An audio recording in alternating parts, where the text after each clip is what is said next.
महाराष्ट्राचे मुख्यमंत्री ज्यांच्यामुळे आपल्याला हे बिनव्याजी कर्ज महामंडळाशी कनेक्ट करून देता आलं, की ज्यांच्या आशीर्वादानंच ही मोहीम मुंबईतल्या 10-12 लाख महिलांपर्यंत आपण पोहोचवणार आहोत। मी आता मुख्यमंत्र्यांना विनंती केली की महिला आल्यात, आपण जर 2 मिनिटं त्यांच्याशी संवाद साधला तर बरं होईल।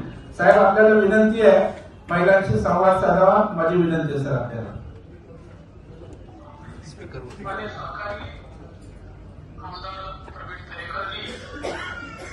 आणि उपस्थित सर्व लाडक्या बहिणींनो, मला अतिशय आनंद आहे की आज आमच्या लाडक्या बहिणींकरता आमचे माननीय श्री प्रवीण दरेकरजी यांच्या संकल्पनेतून तयार झालेला कार्यक्रम म्हणजे लाडक्या बहिणींना 1 लाखापर्यंतचं बिनव्याजी कर्ज याची सुरुवात तुमच्यापासून होते आहे आणि पहिल्या 200 भगिनींना आज 1 लाख रुपयाचे त्या ठिकाणी कर्ज हे बिनव्याजी मिळत आहे आणि पुढे 5,000 भगिनींना हे कर्ज प्राप्त होणार आहे।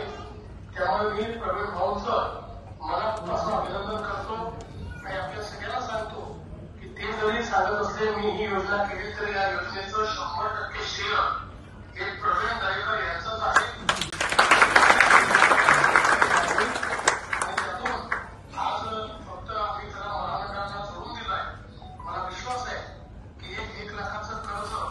माझ्या बहिणी चांगल्या प्रकारे वापरतील आणि आमच्या बहिणींच्या हातात जर पैसा गेला तर त्या योग्यच वापरतात, त्यांना व्यवसाय उभा करतील आणि पैसेही परत करतील आणि आपला व्यवसायही मोठा करतील। त्यामुळे सगळ्या लाडक्या बहिणींना मनापासून शुभेच्छा देतो।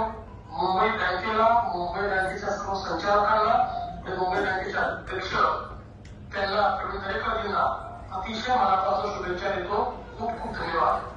साहेब, फक्त 3 महामंडळ राहिले आहेत, त्यांना सांगा एमटीडीसीने केलेलं आहे। आता 3 महामंडळाला आपल्या सूचना दिल्यात तर मुंबईला ओके। साहेबांचं जोरदार टाळ्याने स्वागत करू। Thank you sir.